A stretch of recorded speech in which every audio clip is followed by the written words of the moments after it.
we're moving on, so to speak, out of the limelight. And it's always good if we can leave anything for somebody else to make their journey better, easier, more enjoyable. So I'm looking forward to this conversation.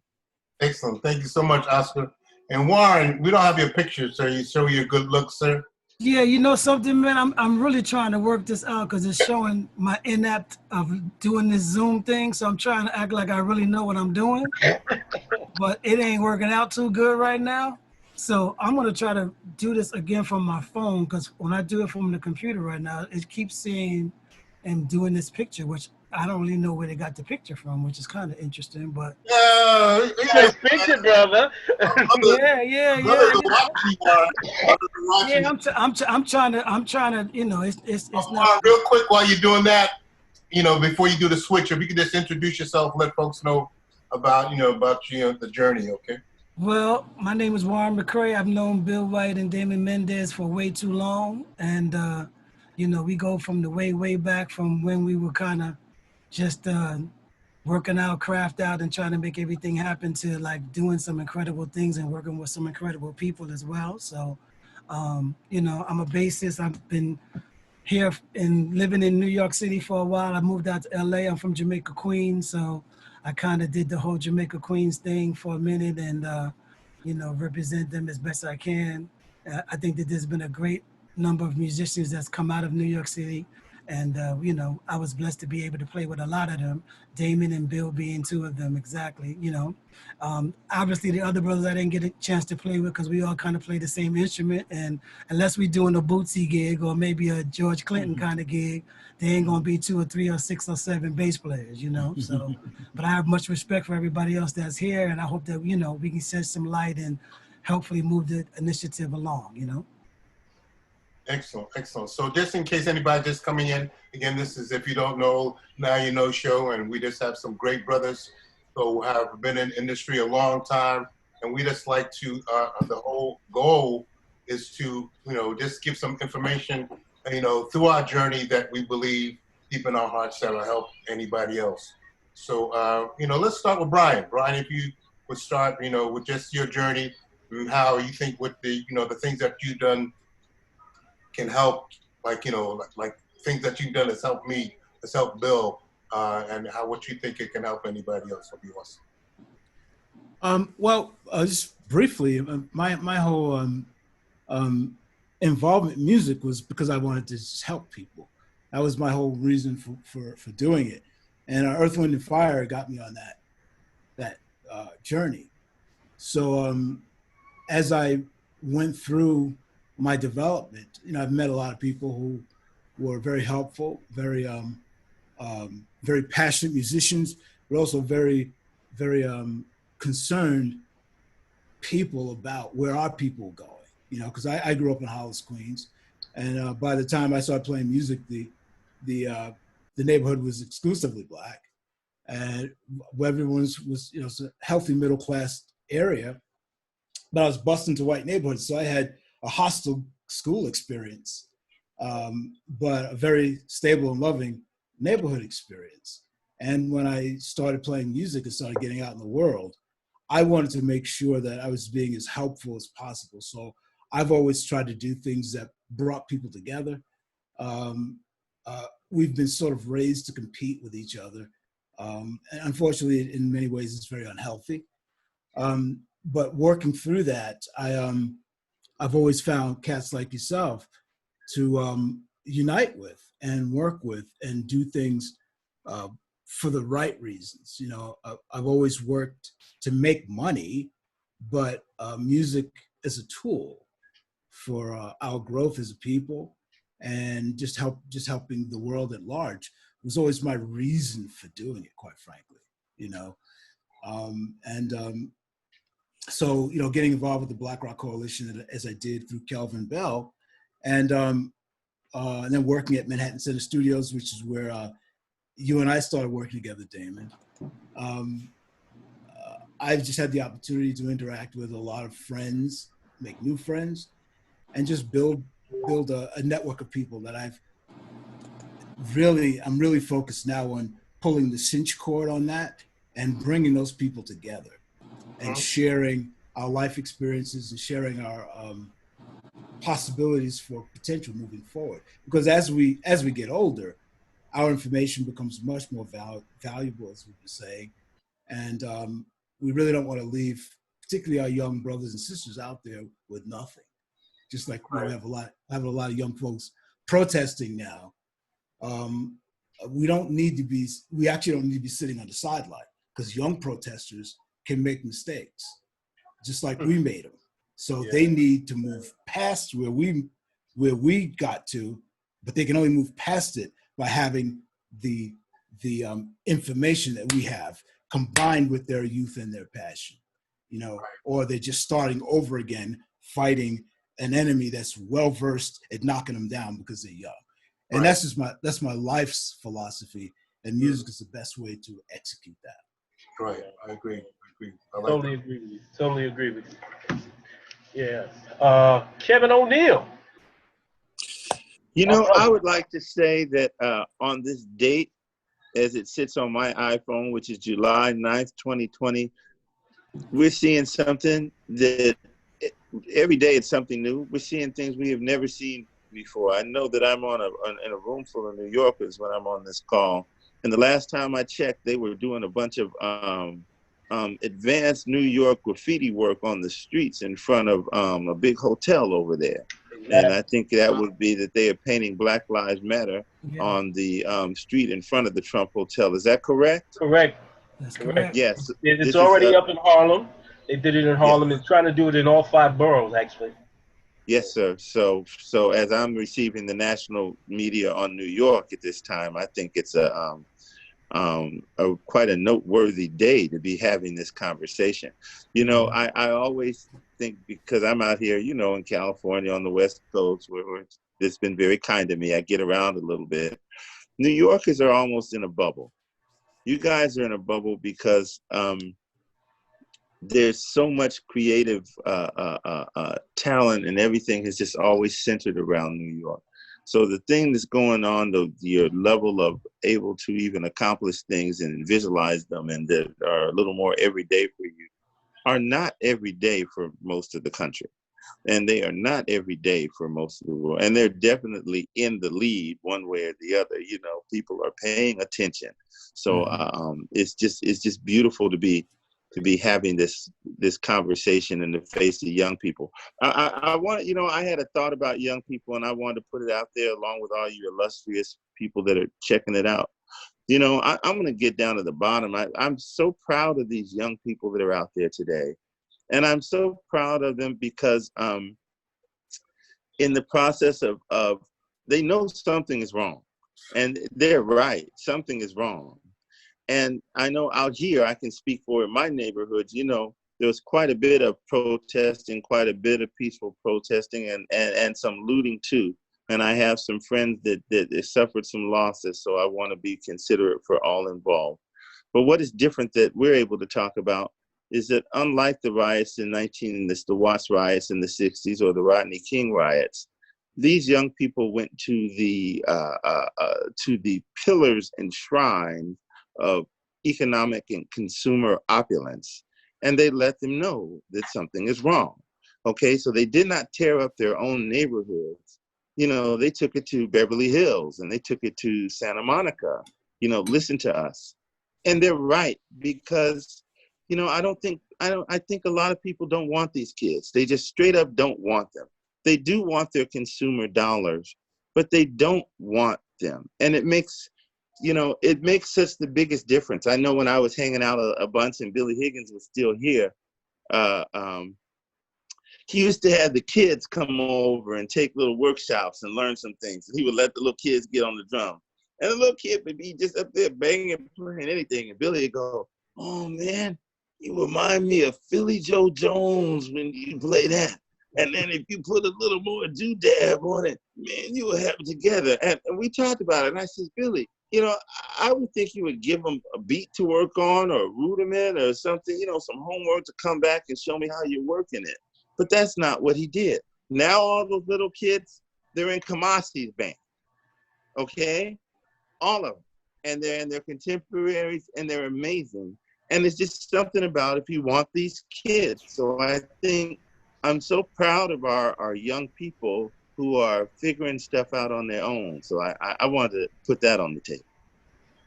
I like that a lot. That's that's great information. And you know, with all this, gentlemen, it's like this. The purpose of this is that we all had the musical journey. We all started young, and you know, just like Oscar and I were out Manhattans, and they groomed us to other projects that we ended up doing. But you know, it all comes with the discipline that you know that we all have. You know, Kevin and I spoke about this earlier. You know, Bill and I always talk about this, and Brian and I talk about it, and Warren. You know, we always, all of us have always been in great conversation. So you know, I'd like to you know, discuss it in that how our careers have kind of guided us to be in this mindset that we are now. You know, just, you know, because I believe totally in this year's over 50, once I got over 50, since I jumped over that fence, that it's about the fertile ground. I want to be within fertile ground. I want to be like-minded. I want to be around people so that when I'm with you, that I get a spark, a light turns on, and I can move forward. And, you know, and then Brian had this great thought about how we can, introducing like Oscars in Buffalo, you know, Kevin's Way in Los Angeles, that distance. So we're bringing this all together, blessing with the, you know, technology of today and how we can do this. So, you know, this, you know, kind of, you know, is so important. I want folks to know, again, this is the If You Don't Know, Now You Know show, and how all of you have done such great things in your life so that the kids that hear it will take these gems and go home and say, Ma, I just saw something that's so incredible. Dad, I saw something so incredible, and I think I can do this now. Just like you said, how Billy Higgins inspired just with little things, little seeds that they placed in their pockets that ended up being, because we have an amazing amount of kids that we've worked with over 20 years that are now amazing musicians in the industry because of those little seeds. So we want to continue that. So after this smoke clears, after this storm clears, that we can continue to do great things. You know, I like that a lot. I like that a lot, Damon, because it's one thing that we've learned. We're all somewhat older. We've learned the importance of respect. Now, I don't want to be a you know, somebody that's preaching to, you know, people, because a lot of time that in itself turns somebody off. But I tell you, back then, Damon, if you can remember, we went through and we learned some things that we didn't know it was a lesson for us for right now. We learned lessons 30 years ago that we're still reaping the benefits of using what we've learned in those lessons right now.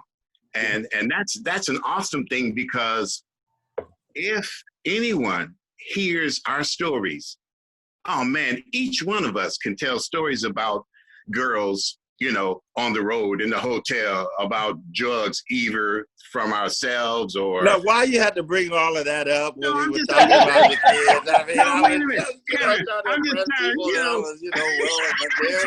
He's trying to get everybody in trouble. He want everybody to be... Everybody go down. Everybody go down. Everybody get out the house. Well, you would hope that they would learn from our mistakes. That's why I brought it up. We ain't made no mistakes. I'm not saying. I didn't make no nothing. I ain't saying nothing. I'm like the saint. That's right.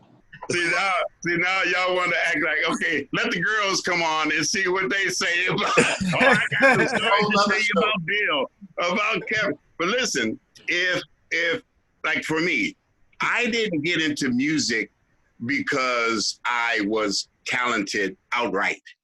I got into music because I grew up in the projects, and at the time, we were pretty successful as youngsters going out stealing from the different stores and the warehouses, and we would sell the goods that we stole And that's how we got money. We wouldn't work. I didn't even know the concept of working to get money. I thought people worked because that's what they wanted to do, you know, Wow. and I didn't realize that you had to pay bills, mortgages, rent. You had to make your girlfriend or your wife happy with money. And so we wound up stealing at mostly at a warehouse that we went to right across the street from the projects, get just about whatever the supermarket had, and we would sell it in the neighborhood. And that's how we got our money. And it turned out that other people would say, hey, how you get money? Where you get this from? We would tell them. They go and try to do the same thing, but they wouldn't be as slick as we were. They wound up getting caught.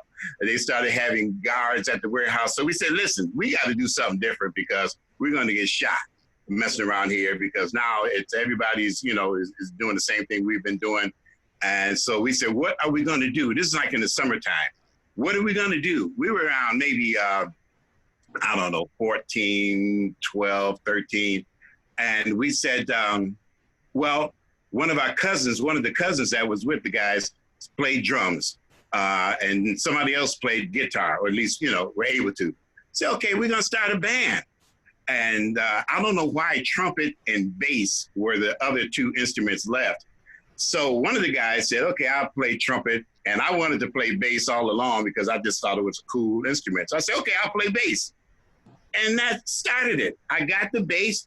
I was able to hear bass notes. I was able to play it. And it just so happened that people would say, oh, man, you're good. I like what you're doing. I would practice a little bit, you know, learn some scales and things. Next thing I knew, I started hearing it so much that I started believing it myself, that I am good at playing bass.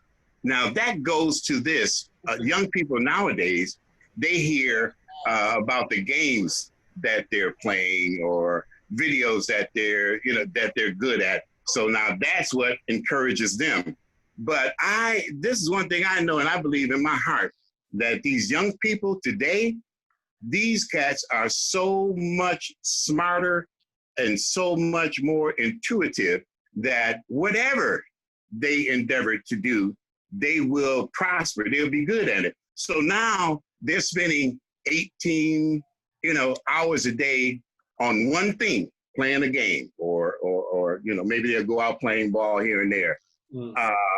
But I believe, and I know in my heart, and I've seen it, that they have the mindset, they just don't have that direction. They don't have that respect for the right thing to turn them into that lawyer that they could be. Not right at this moment. They're doing some things that a lot of times is counterproductive to them. But in hearing, and if they can grab what we're saying and maybe somewhat of the journey that we went through, that it can help a young person. I believe just about any kid, if they're not frustrated from what might be their life's journey, if they don't get depressed from the rules and regulations that hold them down or back, they don't get frustrated from thinking that it's not even worth it to even perceive that you're going to live past 30, or don't even look forward to it, don't plan on it. If they can get past that, they can become the greatness that they really are. I mean, they can wind up being that. Us, we've done it. And at our age, we're still doing it. We're still, the guys here, they're still, I thought, and Damon, you can attest to this, I thought when we were with the Manhattans, after this, we're going to be, I don't know, 25 or years old or 30, it's going to be over, or we're not really going to be, but as it turned out, here we are in our 50s and 60s and we're still looking forward to the next thing that we're going to be doing tomorrow. And we have the tools, we have the wisdom, we have the experience and connections that we can really, really put some show enough into the future. All the time throughout history, it wasn't so much books that got people to understand what happened in the past. It was like the entertainment the poems, the songs that you would hear that really taught and showed the lesson of what happened in the past. So we as musicians and we got that mindset of being entertaining, and our minds is always moving towards the next thing that we can do. If we can somehow be able to touch and relate to the younger, a lot of us that are older, it's a little too late. We done given up and that, but there are some of the younger people that really have not been shown that that they value, that they count, that they're needed, that they got potential. A lot of them have not been told, hey, you're a good bass player, and so they don't take it upon themselves. A lot of the girls, they may not have been told, you're a beautiful girl, but you don't have to use that beauty in the way of that it degrades you. You can use that beauty and your brains. You can do things that are challenging, so challenging to yourself that each day and each opportunity, you can wind up being somebody that will be just a testament to yourselves, to your families, and to your the people that come up behind you. So for us, I think it's a great thing that we're endeavoring to do this. Whether it works or not for many people, it's not a biggie. The thing is that right now, we got an opportunity before we go on to that next phase. We got an opportunity to share. A lot of times, if you see somebody and laid out in front of the church, the one thing I often think is, wow, they say that you can't take it with you, but he took a lot of wisdom with him, or he took a lot of talent with him. Did he express or did he use that opportunity to give to people and kids? And that we are doing this right now. Right. Everybody loves music. I can't think of anybody that say, no, I hate music. I never want to hear it. I mean, it may be different types, country and Western, whatever it is. But we right now are using our God-given talent, and God respects and appreciates that. The thing about respect is, if somehow we can make it be known that in coming up, one thing that we learned, all of us in our different bands, we learned respect. We respected our boss. We may not have liked him. He may not have been our friend, or they may not have been, ideally what we would have as a boss or supervisor, but we learned the value of respect. And that's key, because if you respect somebody, is that like with you and Rick James in a rehearsal situation? Because we all have had bosses. Warren said Tina Turner, turn around and say hey or whatever, and the same with Chuck D with every and on, right? So yeah. In that relationship with Rick running a rehearsal or a gig at a gig situation, how was it? Was he really stern? Would he curse you out like my experience with Larry Blackman? He'd embarrass you. He would try to degrade you to the point where you would either walk out or you would step up. One or two, walk out or step up. So what was the situation with Rick? How was that? With Rick, it was very similar to that. It was two things that sort of went with that. You would get not necessarily cursed out, but here's the thing. You would first recognize Rick as a genius. That would be the first thing. So that would be the respect. You would recognize him as somebody that has already attained.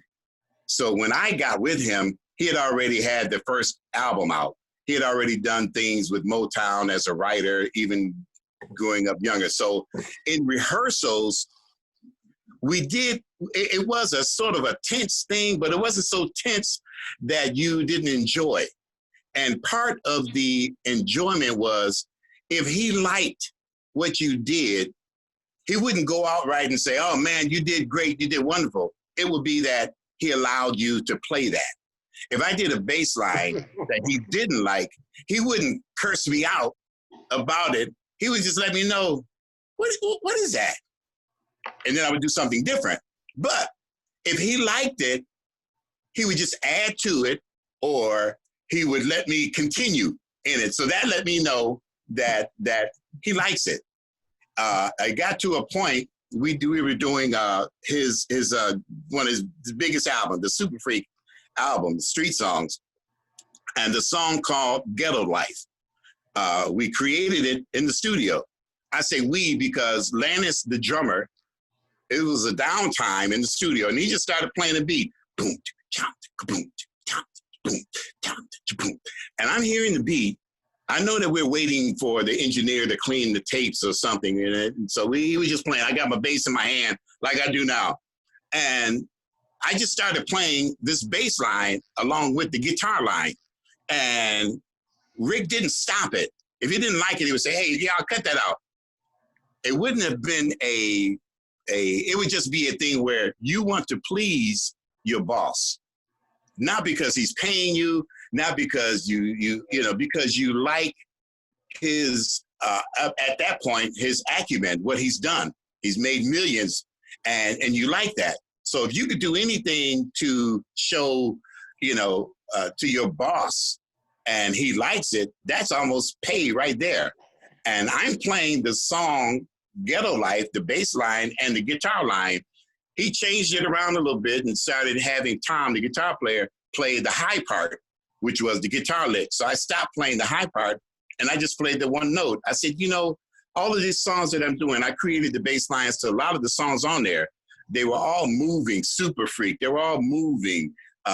Give It To Me, Baby. They all have boo, doo, doo, doo, doo, doo. It was like that. I just wanted a simple boom, boom. I just wanted that. And it turned out that I can tell he liked it because he turned around to the engineer once he can finish cleaning the tapes, and you would see the red light come on, meaning that he's recording. So he started recording the song. Next thing you know, he's making up the words right there on the spot to Ghetto Life. Now, this was a few years into the thing. Up to that point, when we go to a rehearsal, it was fun. When we go to the airport to go to to go somewhere, it was fun. When we would start off with the tour, we get on the bus, it was all fun. Now, the one thing that we had as I don't want to say enemy, was Rick's, his attitude, to where if you'd love for him to smile, you love for him to be happy. But if he wasn't happy, it's like it just mess up your day, mess up your whole day, because he's such a hard, nosed person. And you can't say you don't know what you're talking about, because he's a multi-millionaire and he's written these songs. So whatever he said was correct and right. And like you say, Damon, you either like piss or get off the pot. At one point, our drummer, Landis, he did leave because he said Rick was too hard on him. I didn't take that. I didn't see that. I thought that he was, the cat in the band as far as drumming is concerned. But he said he couldn't take it no more, and he wound up quitting. And so the one thing that Rick knew was, I got something here that's special. He thought this to himself. He told us, he said, listen, if any one of y'all leave, it's going to be harder for the rest of y'all. So now that was like putting that hardship on us to like, oh man, we got to stay here, and deal with it. Landon said, man, forget y'all, I'm out. I wanted to cry because I knew it was going to be worse than it was. But the thing that we knew was this: if we did what we do and can do, which is play our instruments, it would wind up being better for us, and it really was. That's awesome. That's awesome. So, Mr. McRae, we see you, brother. We see you. Great. It's about time. What would be your take on that and how your career? Because I know I've known you for a long time. With Nona, and then with Joe Cocker, and moving forward with to Tina Turner, a great career, and how that all turned out and has helped you with your entrepreneurship up to the present day. Yeah, I would say my journey was kind of similar, but I would say that I didn't really have any bosses that really were tyrants in that way, where, like you were saying about Larry, like I was on a couple of them shows with Cameo, with other artists. I think I was working with Keith Sweat at the time, and you know, we did some shows with Cameo, and watching Larry run his sound checks was absolutely incredible. You know, like I didn't understand why he still had his teeth at the end of the damn sound check. You know what I mean? Because he was out of control sometimes. You know, but I would say that, you know, in all of our cases, we went through a lot of stuff, you know, and I think most of it came from us being together and us playing together and then going out into the world and having to deal with these bosses. So like you said, you know, yes, you definitely wanted to make sure your boss was happy. You definitely wanted to make sure that they were doing their thing. But the bosses that I work for, 90%, I would say 100%, I won't even say 90%, 100% of them, their whole thing was, I'm up here giving this 100% and you better do the same. You know, it wasn't like a threat thing, like yelling and screaming and hooping and hollering. It was almost worse because they would just get quiet and just kind of look at you and be like, you know, like, that's it? Like, that's all you got? Like, everybody been telling me how great you are, how bad you are, how much you can make this happen. Like, that's it? Like, that's it? So, you know, I would say specifically, I mean, I've worked with Tina for a while, for a long time, since, you know, the mid 90s. And specifically with her, I would be on stage sometime and I'd be looking at her like, you know, this woman is almost, you know, she's in her 70s, you know, and this woman is like giving it to us. She's like giving it to us. And every now and again, she would kind of turn around and look at us like, y'all coming or what? Like, you know, or y'all coming or what? And we'd be like, all right, bet. So, all right. So then you have to kind of like step it up and do your thing, you know? So it wasn't a thing of like really feeling like somebody was getting on you or being a tyrant and like that, you know? It was just, you know, normally when you see greatness and you see somebody give of themselves 100%, it's going to make you want to do the same. You know, I think that everything that everybody said up to this point too, I think that, you know, there are a lot of really amazing young musicians out there that want to play. I think that, you know, we do got to pass it on.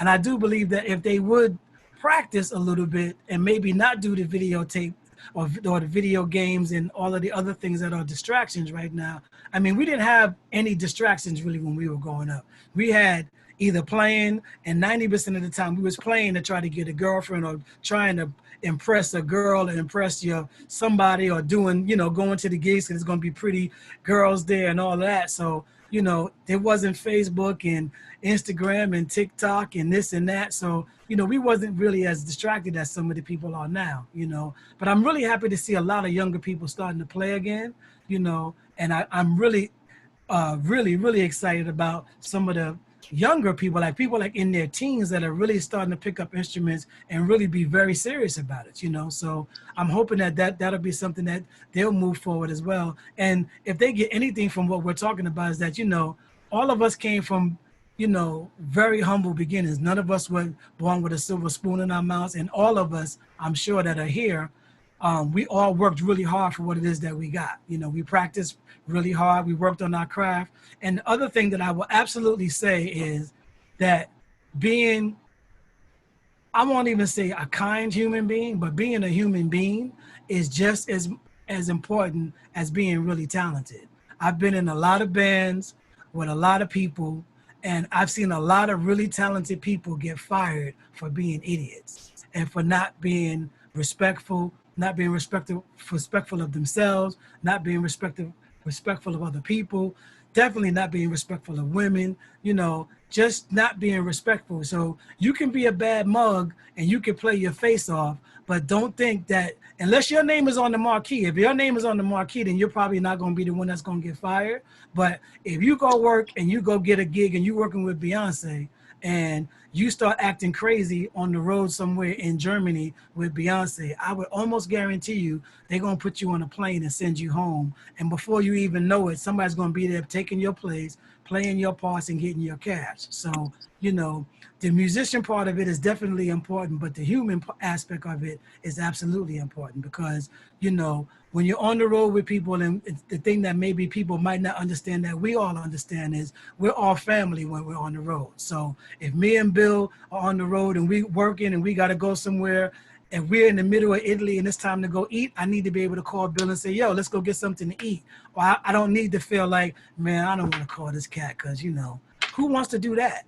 You know, and if you're blessed enough to do tours and to work on things that are going to be for any long length of time, you might be away from home 1 month, 2 months, 3 months, 4 months at a time. And the family that you're on the road with becomes your new extended family. If you have a bunch of people in that extended family that are idiots or that you cannot get along with, we're going to all get together and be like, yo, he got to go or she got to go because this ain't working. I don't want to deal with that energy every day because my energy is not that way, you know? So hopefully you need to bring that energy to the table too. And don't think just because you can, okay, that's good. That's cool, but you're an idiot. You got to go home. You know, do you want a window or an aisle seat? Which one do you want? You know, because that's what's going to happen. That's for real what's going to happen, you know? Yes, indeed. Yes, indeed. And we appreciate that from both Oscar and from Warren, that information. And again, ladies and gentlemen, if you just got here, it's the If You Don't Know, Now You Know show. And we're just bringing the whole concept is just to constantly bring in brothers like we have here and brothers and sisters. Ladies, don't get upset. Don't get upset. Yeah. They coming. They coming. But it's to bring up, you know, topics just like this that's so very important to the community, especially in these times, because the folks that we know about have their meetings, making plans. So this is our way of bringing things together. Again, we have Oscar in Buffalo, we have Kevin in LA, we have Warren in Jamaica, Queens, and where are you, Brian? We're way out there in the what? I'm in Santa Fe, New Mexico. Santa Fe, New Mexico. Really? Yeah. You know? I'm actually 7 miles north of Santa Fe. When I look outside in any direction, I see mountains. And I just try to make sure there's no mountain lions coming down. Mountain lions. He's talking about mountain lions, okay? I'm not lying. How long you been out in Santa Fe? Since the fall of 2006. Wow. Okay. I'm exaggerating a bit with the mountain lions. I mean, but if it's a real dry season, you got to be careful getting out of your car at night because they might be around. You know. Really? Yeah. They got to eat too. They got to eat too. It ain't a crime. Yeah. So Brian, you know, in all your journey, and working with Chuck, and who's like, everybody knows Chuck. Everybody knows the brain, the mind of Chuck. Grew up with him in Roosevelt, so he's always been like that. So working with somebody like that, and that kind of going along with what Oscar said and what Warren has said. What's your thoughts on that? I agree with everything they've said. And without getting into too much detail about the situations I was in with PE and with Bootsy, I've worked with people who grew up working with tyrants. Okay, say Bootsy, for example, he had to deal with what James Brown was dishing out. Okay, and there's two ways to look at it. Mr. Brown, as they call him, and they still refuse to call him James, and he's been in the grave how long? He apparently, the way he drove those units he had, it drove some people out the door, as we were saying, and some stepped their game up. Okay, for me, it really, and this is really important for young folks to make a decision or try to identify when you're being abused or when you're being encouraged, okay? Because everyone is part of a personality type, regardless of how successful they might be. And us as a people, as Black people, there are things, in my opinion, there are certain aspects of this society that we need to shed, certain aspects that we've grown up in here. And violence and demeaning people is one of them. And we've let a lot of our heroes get a pass because they were successful, because they were rich, because on and on and on. And I love the art, but I'm willing to pass judgment on the artist's character. I have no problem with that. I don't care who they are.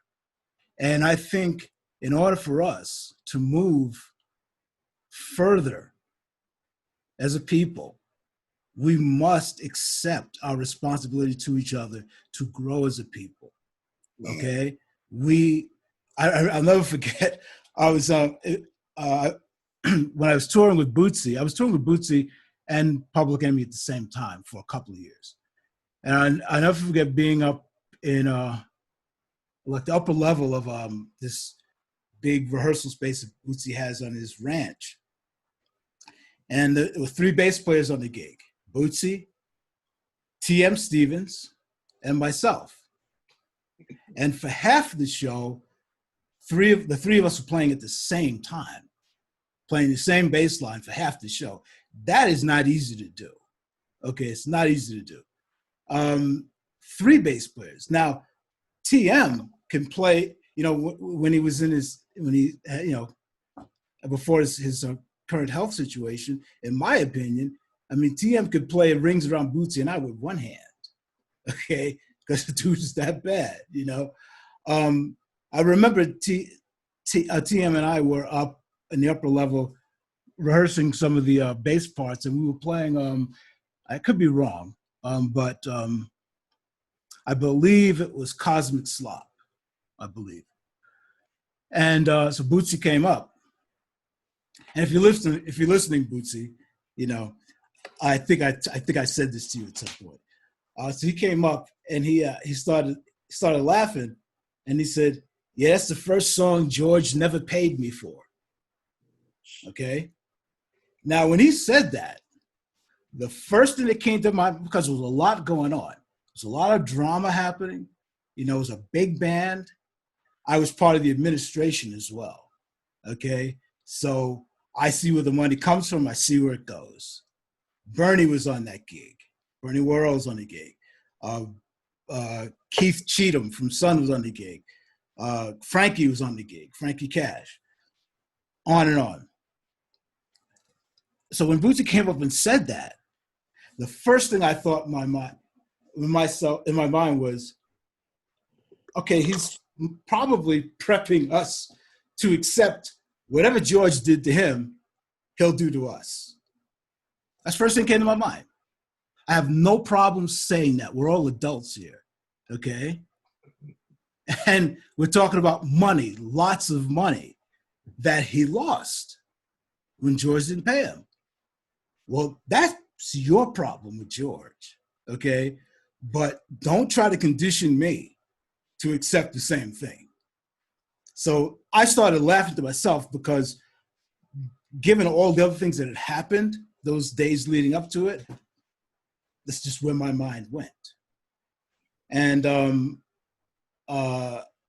he told the stories of how torturous James could be, although he only dealt with James for a short time. He was only with James for a little over a year, I think. He wasn't in that band him and Catfish weren't in that band that long. And Frankie was even shorter time. He told those stories about James being really tough. And he separated the stories. When James was being tough musically, that's one thing. When he was being cruel, that's something else. And when Oscar said what he said about just dealing with Rick and his vibe sometimes, we're all humans and we're all part of a personality type. But it's really important for young people to determine when people are pushing you to step your game up, or if they're just being abusive. Maybe those two things are existing at the same time. Then you got to choose how much you want to take that real negative stuff to get here. I dealt with that at certain times, but I think it's really important for us as older cats in it to help young people identify that too, because abuse is never a good thing under any circumstance, period. Right. And I don't care for me personally, I don't care what's on the other end of it. For other people, they have to make that assessment. But I really would like to let people know that you got to watch for that, because that's not a given to be successful.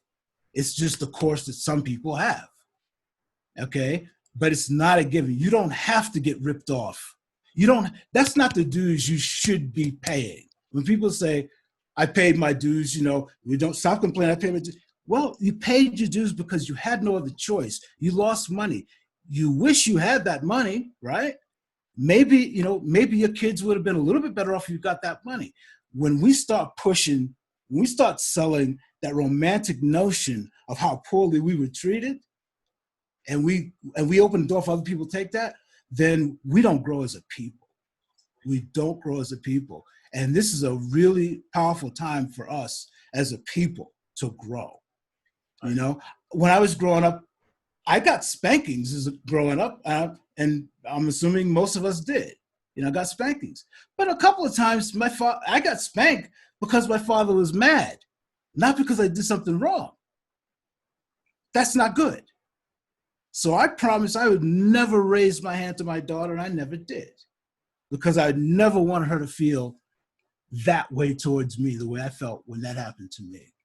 So there are things we've accepted in our society that we as a people need to start working to get away from.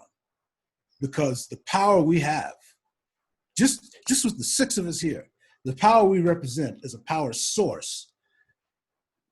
For our young people to plug into that, they'd be going great guns faster than we did, you know? So I really appreciate what you guys shared, and it just made me think of that. And I think the most important thing I could say is to make sure that we don't pass on bad traditions just because we romanticize them as part of our growing up. Yes, Yeah, yes. I agree. Kev, what are some, because you know we did a Yes, lot of Black Rock Coalition stuff together, right, Kev? And so give us a take from, and you guys were almost with the Bus Boys, one of the first Black rock bands, I guess, to really get some sort of notoriety. Give us a little insight, brother. Man, Bill, you know, you sure do have a good memory. You I could know. have been like an elephant or something. I mean, you know, if he wasn't there. Hey You man, know. it's I done get not that political good or right anything, now. I you mean, know. yesterday I thought it was Monday, man. So come on now. But no, I was really listening very closely to all considered to Warren and Brian and Oscar. Thank you. I admit I look at things a little different than other things. See, I'm not so much concerned about what's there. I look at what's missing, what's naturally occurring that should be there, that's not there, that's missing. And that's the story for me. And all of us, you know, I mean, I want to be serious for a minute. You know, I mean, to say that, you know, I'm a William Bilbo Jangles man. So, you know, he made it clear it's not what you're doing on the stage. It's the other things that go with it that are bigger than that. And that will make for a change. And he absolutely is one. And I want to say the last time I checked in Richmond, Virginia, his statue of Bilbo Jangles Robinson is still standing, even though Stonewall Jackson has come down in Richmond, Virginia. Okay, but one of the things that I was thinking about that makes this sound, and hence we're here, an interesting juxtaposition. When I hear, you know, Oscar talking about, you know, the young people and what they were involved with. When I hear, you know, Brian talking about, you know, the standards that we need to achieve and what's, you know, in our music and our dealings as we're on some of these jobs or whatnot. When I hear Warren talking about how, you know, being able to relate to people because, you know, et cetera, it makes me think that we're all old because these kids, they've learned to do music without us. They don't need us. They don't need our guitar playing. They don't need our bass playing. They don't need our drumming, and they don't need anything else like that, okay? Because somehow they got left out of a loop that we were lucky and blessed enough to be included in, which will grow, of course. But then on the same side, you know, I was here as part of Proposition 13. I know I'm talking West Coast, but then when that went down, they took all of that music out of the music schools, you see, all of the things. And when that happened, I mean, it was on purpose to let them, what they used to say, work on the 3 R's, writing, reading, and arithmetic, and only 2 of them started with R, right? So they took all of those things away, And the kids fooled them. They learn to use technology, and they learn to use what they have, because we are resourceful people. We will learn to do what we have, use what we have, and to do things no one has ever told us. So when I hear about the respect that it would be nice to have in the music, when I hear about the relationships that it would be nice to have in the music, when I hear about, you know, the standards and practices that we want to have, you know, when we're involved with some of these geniuses, you know what? They do that stuff to hell, man. They're over there using their drum machines, and they don't have to talk to none of us, and they get busy doing some incredibly creative things on their own terms that didn't use any of those things and didn't have to. So I just have to be, you know, conscious myself of that juxtaposition, that on one hand, we have, you know, we want to have a lot to offer. And on the other hand, these kids are saying, we got left out a long time ago. Forget y'all. We're going to do stuff on our own terms like that. You know, and and that is the youth. And that is how they make a lot of very creative music. So we got that going on out there, if you know what I mean. I think that's a really good point. Well, not as a good point, it's absolutely true. It's absolutely true. And with that, I will say, being that we are not a monolith as a people, there are young folks who are not doing music without us. There are young people who want to be informed by what preceded them, and there are a lot of young folks who have grown up in a sample-based culture, artistic culture, who are going back and researching who was actually on those sessions. Yes. And then now they're doing online interviews with these musicians. Yeah. So yeah, they're making music. Many people are making music without us. That's always been the case. There's always been a group of people who didn't make music with their elders, who made music without their elders. And it was oftentimes the elders failing to respect those young people as individuals too. You know, we sometimes make the mistake of saying, you need to hear what I have to say because I'm just older. And because I've been living here longer, I know better than you. As much as that might be true, it's not the way to approach another human being, no matter how old they are. Because what you've done, you've just opened the door to push them out. So there are going to be people who, and it's just my opinion, because I do agree with what you said, because it's true. So there are going to be a lot of people who don't really care what any of us have to say. Then there are going to be a whole swath of people who do care because they do want to enrich where they're coming from, and they want to be a part of bringing their people forward. And if you're on an island, you can only do so much for your people. You can make money for other people, but you can do only so much for your people because we've only survived as a collective. And musically, we have been targeted to be separated because one of the strongest things we have that everyone else wants is what we do. I'm doing a project with Lenny White and Ron Carter right now, and Lenny was talking about what do we call this? What do you want to call this? And I was taking my walk today. I'm usually Damon's complexion, but now I'm like a couple of shades darker, walking in the sun. It is so powerful, man, to get that sun and have my skin get darker. It's so enriching. But as I was walking, I was thinking, okay, what are we gonna call this? And we both said, whatever it is, we call it what we call it, and what anybody else chooses to call it, we reject. Okay? Just reject it just because.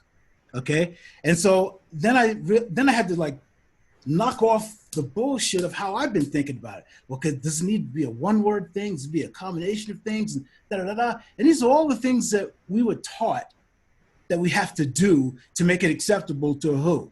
Okay? So then I realized, bolt of lightning in the middle of a noon sun. What am I going to call it? It's called music that Black people do. That's what we're going to call it. Because, so is it jazz? Well, do Black people do jazz? Yeah, there's some in there. Is it soul? Is it anything you can? Black people do all kinds of music. Amen. And that's what we're going to call this. And it's going to have elements that you recognize based on whatever something else is called. My point of bringing all this up is there are a large group of young people, black and white, who do want to know what we were thinking when we did this. They do want to know.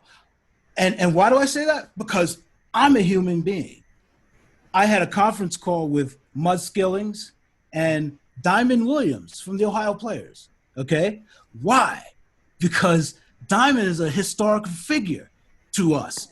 What he did in that band, no one has attempted since. And it went down easy with our people. Why? Because it's the music black people do, okay? And I talk to Muzz all the time. I talk to Damon a couple times a year. And I said to myself, shucks, these two brothers don't know each other. I need to pull that cinch cord and introduce them. So we got on and did a Zoom call. I was a little bit late getting on the call because I had some tech issues. When I got on, those two brothers were in deep. I had to knock and say, can y'all see me? I'm here now, because it's Brian and Muzz is from St. Albans. Brian's from Hollis. We grew up with Ohio Players. Yeah. Okay. So it was the Muzz and Brian from Hollis talking to this guy. Yeah. And then this guy's coming back appreciating what we've done. So just like I'm reaching to got somebody who created before me, I know young people are reaching for people that created what we created. Yeah. But there are those that don't. Yeah. But the ones that don't, that get the most press, are the ones that the industry at large is invested in, because those are the ones that they want to hear from. They don't want to hear from anybody who's digging back. Why do you think they want to hear from that? I'm curious. Because your take on it, Because it plays into a narrative that's convenient for them. Black people separated are more valuable than black people united. Absolutely. To the power structure, especially when it comes to art. Well, I find that, as an educator, I've been teaching over 20-something years, and probably, Kevin, you may attest to this. My approach now to teaching youngsters, maybe like middle schoolers, meet them where they are, and then from here, go backwards. Almost 15 years ago, I did something in Queens, South Ozone Park. It was called Multicultural Music Program. We were dealing with samples. And back then, this was like, Ice-T. It was a good day, this, that, and the other. I would play all these samples, and then I would play the records where the samples came from. Yeah. And the kids were like, nah, Mr. White, nah. I said, listen to it. It's right here. It's right here from you. I didn't make this up. They were like, and I would put on the actual record where the sample came from. They couldn't believe it.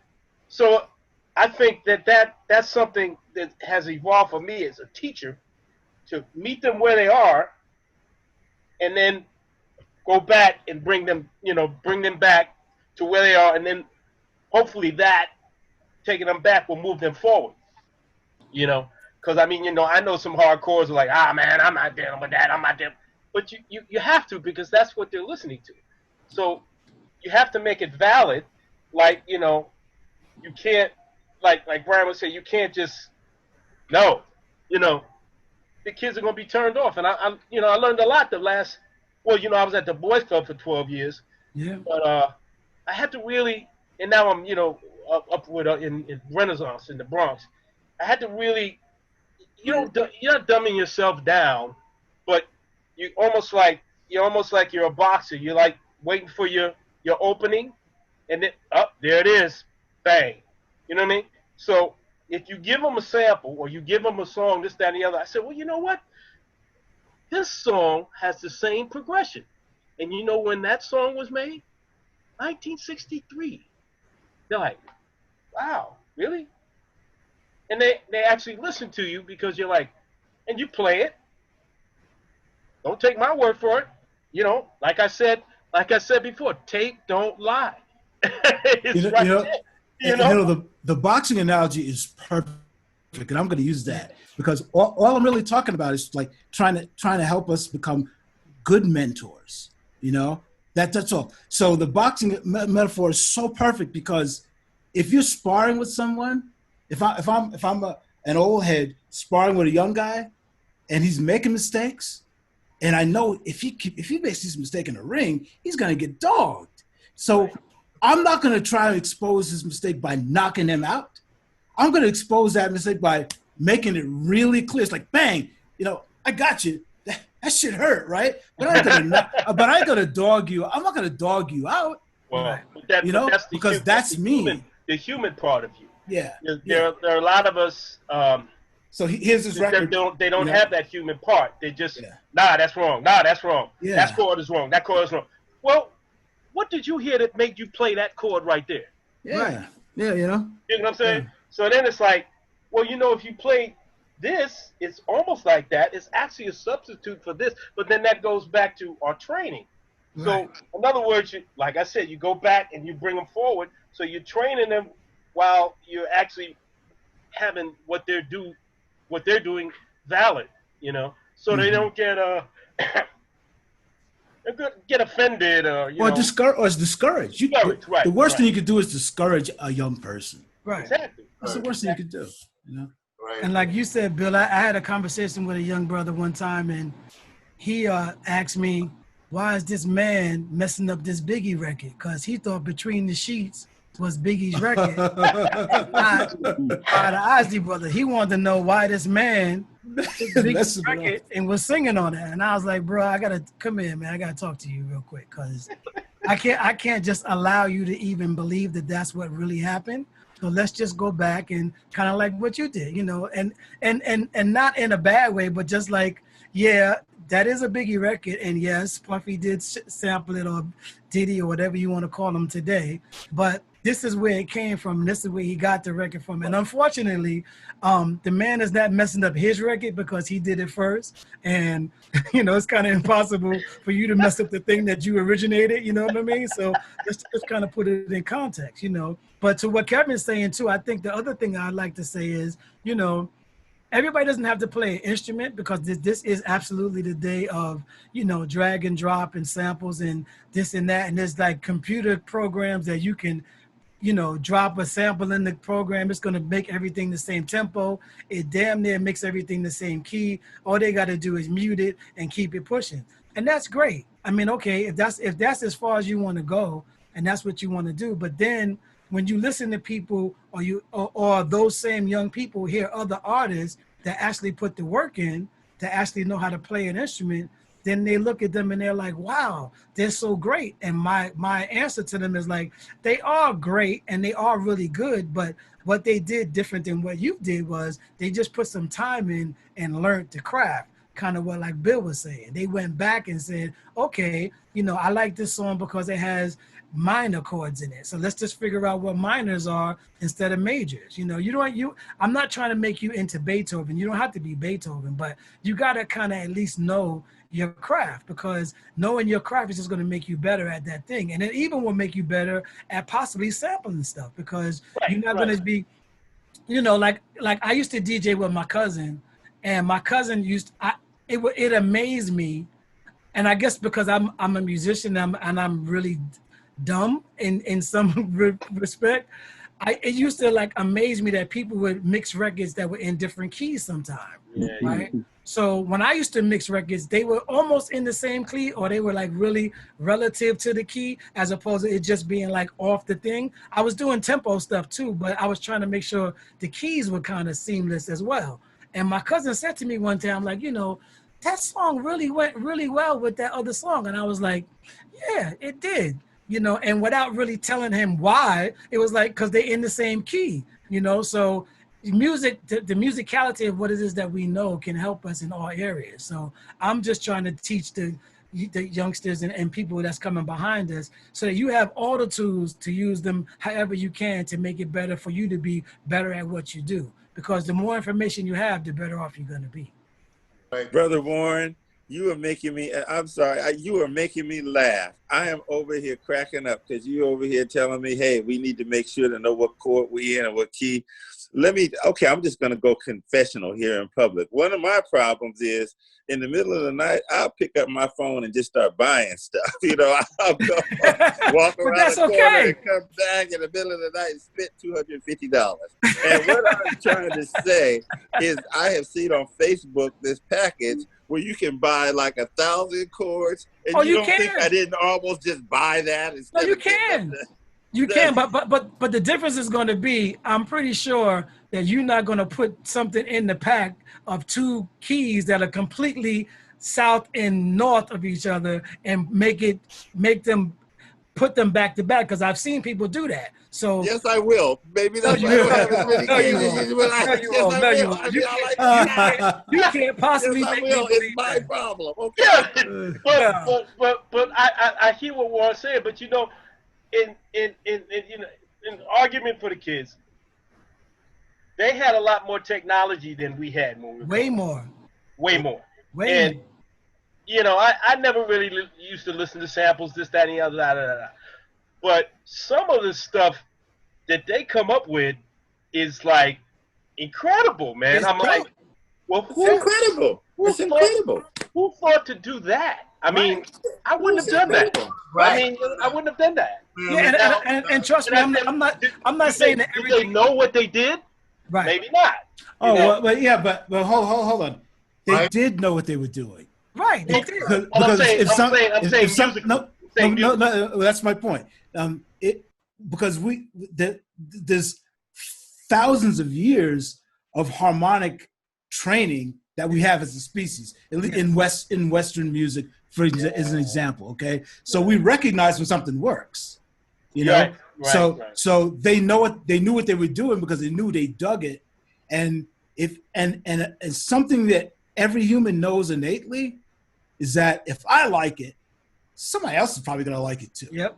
So they knew what they were doing. They may not have been able to do it. They may not be able to do it with the left brain, okay, which is where the Eurocentric thinking starts to tamp down on Black creativity, okay, when it's like, well, we can't put James Brown's stuff in a book. How do you write that out? How do you write that out? We're going on through life creating it, Right. because music as an art form is a vibrational thing first, and it will end like that. Okay, when we start writing it down, it has limitations to how much of that you can write down. And then what we end up doing is we then limit what we actually do musically to what we've been able to write. And that becomes a Eurocentric disease in black culture, I believe. But there is a complete validity to both, 100%. It's just that when one starts running off on its own without the quote unquote knowledge, unless it's doing some harm to somebody, let it go. Because some people do not have me myself going to school, I was traumatized by certain types of things that was very hard for me to learn certain things for a while. Okay. But it didn't stop me from doing music, because music was something I was able to do naturally. Okay. And then when I started learning what it was, then writing it down and reading it was another thing. But it's no different than the English language. Where it really matters, it's no different than language. Everyone that learns to read and write any language, they've already mastered it before they start to learn and read and write it, because they already know how to speak it. They've already mastered it to the degree that it's needed. Mm-hmm. So there's an argument for both, and we should never argue about either one of them, in my opinion, because they're both valid. Stanley Clarke made that. They're both needed. They're both needed. Yes. But real quick, guys, because we're going into 5:30. It's 5:22 now, and okay. Again, if you don't know, now you know show. We have Bill White as my co-host, my good friend Oscar Alston. We have Brian Hargrove, Warren McRae, and Kevin ONeil. And this has been a great start of a great conversation. Everybody has such incredible things to say that this can go on for 6 hours. Good, so deep. And being that I have a relationship with each one of you, is like I want to. But I said, let everybody speak. Because really quick on this is that Warren and I had recently it kind of sums up things where a gentleman called me late and said, Damon, can you help me out? I have some issues as far as how to set up my drums. I want the mic, and I have this, I have that, and this and that. And, it's a young kid, and I have a bunch of these kids that call or reach out. So the gentleman reached out, and I said, okay, this particular area as far as logic and how to set up the what was the interface? The mics, the preamps, the interface. Right. So, the kids are looking, they want help, and, Warren and I discussed it, and I know all of you, this is something that we can do to help them. They have this meet hook, MEETHOOK.com. It's an app. Whereas as teachers, you can put your name up in there, and, you can reach out and have, students like Warren and I had, we gave it to them, and the light went on for us. We've been talking about it ever since.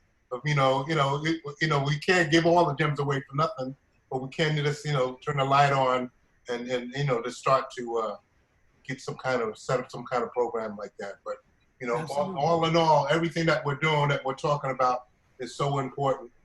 And I appreciate you all for being a part of this, and taking the time out to be here at 4 o'clock and to get on the line and do this, because the numbers have been good and consistent as far as what we're doing, and again, I appreciate you all for this, and this as a I think this will be good.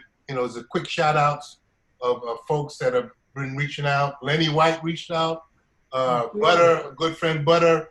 Bill, who is it? Tony Bridges reached out. Good friend Tony Bridges, great musician. A friend of mine from Bob King, that's from Roosevelt. Who else is there? Lenny Underwood. Oh, yeah. Yeah, so a bunch of good cats. Trying to get this to come up. Abe Fogel reached out. Yeah. Some more. All talented brothers, man. All talented. Yeah, all talented, all great. This community that we have. Yeah. Let me just come up here. Ray Brown, Joey Salter, Ronnie Griffin from out in Long Island, Dennis Dove, Kyle Christian. So a bunch of great guys reached out. So we appreciate it. We appreciate everybody. We appreciate the cats from Jamaica, Queens. The represent, known all around the world, Jamaica, Queens. Represent. You see?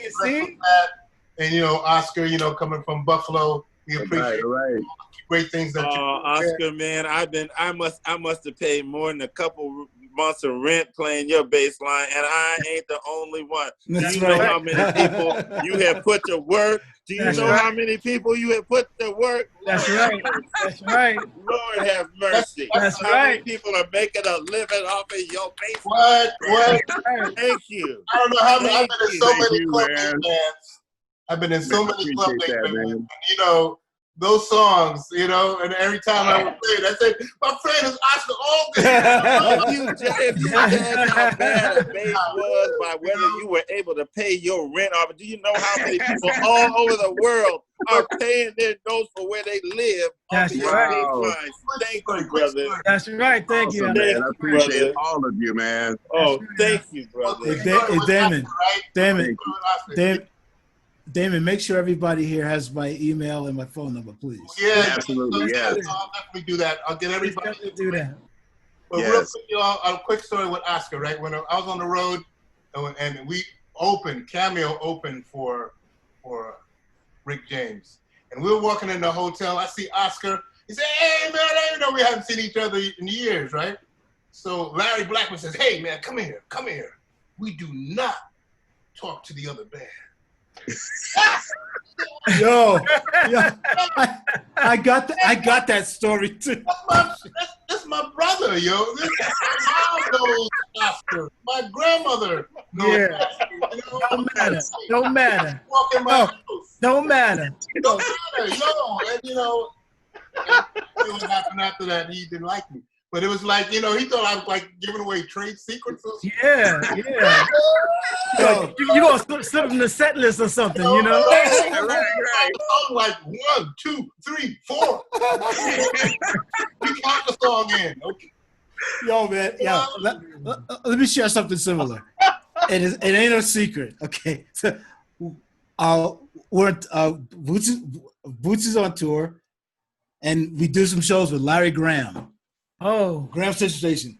oh, We played 2 shows together. One was in some old ruins somewhere in France, La Vienne, something, whatever it is, festival, whatever it is. Larry killed it. He opened up, and then we came after it, and we did a great job. I mean, Larry he killed it, and I think we killed it too, but Larry killed it, and the whole band was watching him. When we got to Montreux, everybody, this one cat, God bless him, Toby, was sent around to everybody's room, and he said, the boss would like everybody to just stay in the hotel room. Nobody goes out to see, because Larry was playing earlier at Montreux. He didn't want anybody leaving the room. Nobody was going to go see Larry Graham. I said, you got a damn mind. I said, my father stopped telling me what to do a long time ago. That's right. But I ended up missing Larry. But a girl that I used to date in Germany came there, so we hung out, had dinner, and I was running to get back to prep thing, and I'm all sweaty and stuff getting there, and I get there, and who's standing there? Boots is standing there, and he said, "So why are you sweating?" So, and he looked over to his wife, Patty. Said, "Patty, Hargrove sweating. Where do you think he was?" And Larry just finished playing. Oh, I didn't even try to explain it. First of all, I don't have to. Right. I didn't even try to explain it. It was just so funny. Yeah. But I never told that story before, but there it is. That's crazy. That's crazy. Woo! And I love Bucci to death. I love him to death. Well, you're really gonna get in trouble now, though. Yeah. You're gonna get a phone call tonight. Yeah. Excuse me, Brian. Yeah, right. I don't mind telling the story if it doesn't throw anybody under the bus, and That's if it's right. true. And if it's true, That's because it's more funny than anything else. That's right. Yeah. And we killed it that night. I'm sure y'all was killing it. We were killing it every night. But that was the beauty of being on the road with people, because every night, you just never knew whose night it was going to be, That's right. That's right. And sometimes the crowd liked this particular person better than that particular person, and you could have killed it, and they'd be like, yeah, whatever, we waiting for that. Right. Yeah. Warren, remember when you left your shoes when we was out with Taylor? Yes, I do remember that. And then that started both of us not wearing shoes on stage. Remember that? Man, they're so deep. I completely forgot about that till you just said it. Remember that? I said, well, where are your shoes? He said, man, I forgot them. I said, I'm going to take mine off, too. Oh. Yep. Just so that I wouldn't look stupid out there without no damn shoes. Exactly. I love that. I want to take a moment to not just thank Mr. Mendes and Mr. White, but you got a bunch of bass players here together. Yeah. And I'm just telling you, gentlemen, I'll find any excuse that I can to do something with you as time goes on. I'll move over to the keyboards. I'll dance. I'll do whatever needs to be done. It's all good. But for us to all be here, it is rare in this field. You would have thought that we were a bunch of European classical guys. Well, how many bass players does it take to play a bass line? I don't know. That's what right. do you think? It's very nice, seriously, to be here with all you bass cats, because I really wouldn't. I'm a fan of your work, and I wouldn't have a chance to be here otherwise. So, technology is bringing us together. I'm actually looking forward to, I'm the old guy learning how to use it, but getting our technology to get together more somehow, some way. And I've been taught that excellence is a form of protest. So thank you for your excellence. Yeah. All of you. Thank you. Absolutely. Thank you, Kev. Absolutely. And for real, Kevin, if you need some help with them loops and putting them in the right thing in the right order, please call me, because I'm gonna hook you up. I'm gonna show you how to make it happen. Man, listen. If I told you guys the truth is, I take a different path than others. I'm not so much teaching musicians how to play music. Right. I've struck a gold mine. I'm working with people who are not musicians on why our music was played. Oh, good. Okay. And what that has turned into is it has opened up the study to all the people who are not the musicians and to fill up the seats. And I want to tell you that I've had to have armed security outside of my door for about 10 years, turning away 200 students a semester and stuff like that, because when you treat them a certain way and you tell them the story that you should never be treated like a second-class citizen. That's right. I can't answer all your questions, but I can show you the story of where some people that were treated like less than second-class citizens for sure and could only use their hands and feet and were made to be illiterate, completely changed everything in music that you know and love and culture. Mm-hmm. And we talk about the legal things that go with it, the 18th and 19th Amendments. We talk about the Plessis and the Fergusons. We talking about the Southern Manifestos that they signed after the things. All of those things, we put them as we go along with the music. And they begin to understand that Billie Holiday is walking down a different avenue than the same singer that's copying her in New York, and that still has to do with New York cops. That's okay? Right. That's what's going on around here. That's so the truth of the matter is when you lay it on people like that,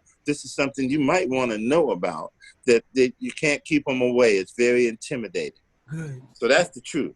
And I try to keep a low profile but that's what's really going on. The people are hungry. And so if they have you and they have us figuring out something, we're going to do our best to feed them, because you have it like that. I'm sure of it. Good. Appreciate you, Damon. Thanks Appreciate for that, all of y'all, man. Yeah. Call anytime, man. I'm on board. You know what, Oscar? We're going to make it as soon as the cloud clears.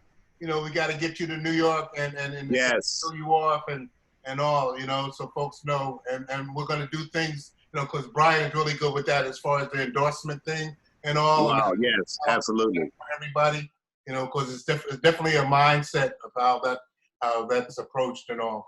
And there's a lot of different topics that we're going to hit on, and they'll keep everybody abreast. And anything that anybody else is doing, don't hesitate. We'll partner with you to make things happen. Warren has some great things that he's working on.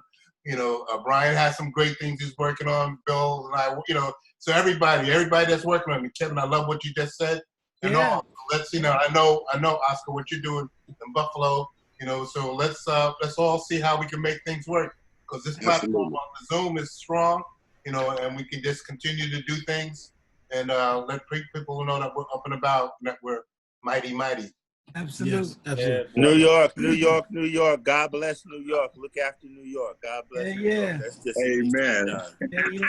Okay. Thanks for inviting me, Damon. I appreciate it. Thank you, Damon. Thank you, brother. Thank you, sir.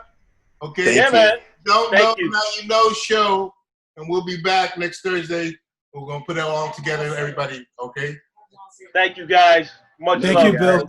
Good to see you, Bill. Hold on. If you don't know, now you know show. Everybody say it. 1, 2, 3. If you don't know, now you know. Now you know. All right, gentlemen. Okay. There it is. Yes, sir. All right. Peace. Okay, ciao. Peace. Catch y'all.